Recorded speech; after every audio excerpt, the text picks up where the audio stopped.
I'm not usually an angry person, but there are just a couple things that set me off. And today, you guys get to be the victims of my anger. Enjoy. First one, I hate it when you take a sip of water and that makes you more thirsty. So the whole purpose of water is to hydrate you and make you feel refreshed. So then tell me why sometimes I'll be kind of thirsty, I'll take a sip of water, and all of a sudden my mouth is drier than the Sahara Desert. The water failed at quite literally its only job. That's as if a firefighter gave a child a lighter and a big tub of gasoline. Number two, I hate it when ads think that I care about my nutrition. Like when the main character of the ad is like, man, I really want to eat this chocolate, but it has so much sugar. And then someone else comes and says, here, try Arnold's Plumsack candy. It only has 1 gram of sugar. What's Arnold doing with this chocolate? Now, obviously, I'm still a kid. I still have a great metabolism. But still, if I'm eating something that usually has a lot of sugar, I'm not eating it to be healthy. If I'm eating a family-sized bag of Cheetos or a bar of chocolate, I'm trying to feel like a slob. If I wanted to eat something healthy, I'd eat like spinach or something disgusting like that. And like if your product is healthy, then advertise it as healthy. But what really gets me is when there's some food that's absolute slop and then they find some sort of loophole to market it as somewhat healthy. Like, no, your thing is full of carcinogens, dude. Number 3, I hate it when older generations think that they're like so much better than Gen Z because they like had it harder. Like, I get it. Every day to go to school, you had to run a marathon and sell a brick of cocaine and reinvent the wheel. But then shouldn't you be happy that all of your hard work has paid off so that way now I get to ride a bus to school? I saw this thing the other day that was like, said 1940s and it had a swastika. And then it said like 1960s or whenever the Cold War was. And then it had the sickle and hammer of the Soviet Union. Then it said 2025 and it just said Z. Like, I get it, brain rot's bad, right? But is Skibidi Toilet really as bad as Nazi Germany? Are we seriously that bad? Probably not. Number 4, I hate period cramps. I'm 6'3", by the way. And the gender pay gap, makes me so mad. Number 5. Now, I'm an American, which obviously makes me better than Europeans.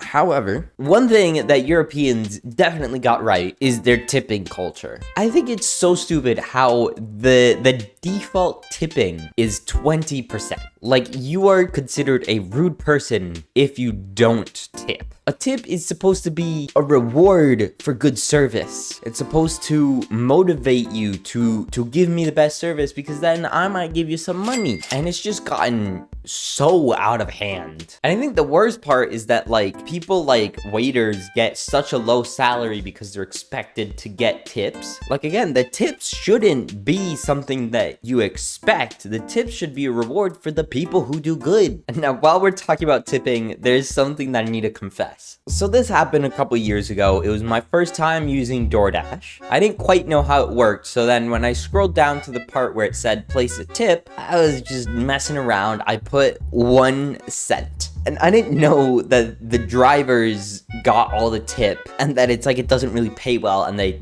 depend on the tips. I mean, as far as I was concerned, I was just sending that tip out into the void and it was like split between like however many parties are involved.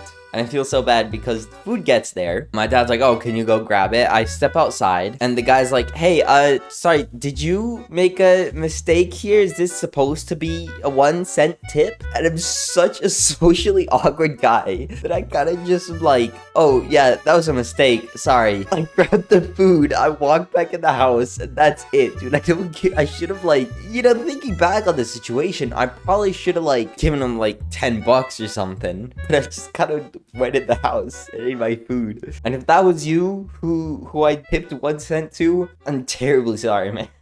Number 6, I take the public bus very often, every day to get to school and sometimes just to get around. And I have an iPhone, so if I'm trying to get somewhere, I'm using Apple Maps. And Apple Maps has this little thing that tells you when the bus is gonna come. So I'll be sitting at the bus stop and it says the bus will get here in 10 minutes. All right, nice. Later I check it, it says 2 minutes. I look down the street, no bus, but I don't know, maybe it's just off by a little bit. Maybe the bus is quicker than I think it is. Who knows, right? But then I'll check again and it says the bus is getting here now. I look down the street, no bus. Where's the bus? And then I check my phone again, and it just says next bus is in like 10 minutes. That's what you told me 10 minutes ago, bro. Like, it's so inaccurate, man. And it's so annoying because now I can never trust it. And I already know what all you senile elderly people are typing. Oh, when I was your age, we didn't have no fancy cellular devices to know when the bus was gonna get here. We just sat there and waited. I don't care, man. We have all this technology. And yet somehow Apple is just tracking this non-existent bus coming from Narnia to who knows where. The other thing is that on my commute in the mornings, sometimes I'll miss the bus because I get there on time, the same time that I usually do, and then there's just no buses at all, no sign of nothing. And the whole time I'm sitting there delusional because Apple's telling me that, oh, just 5 more minutes and then there's gonna be a bus. But then the worst part is that whenever there is a bus, it's not just one, it's not even 2, usually it's 3 or 4 buses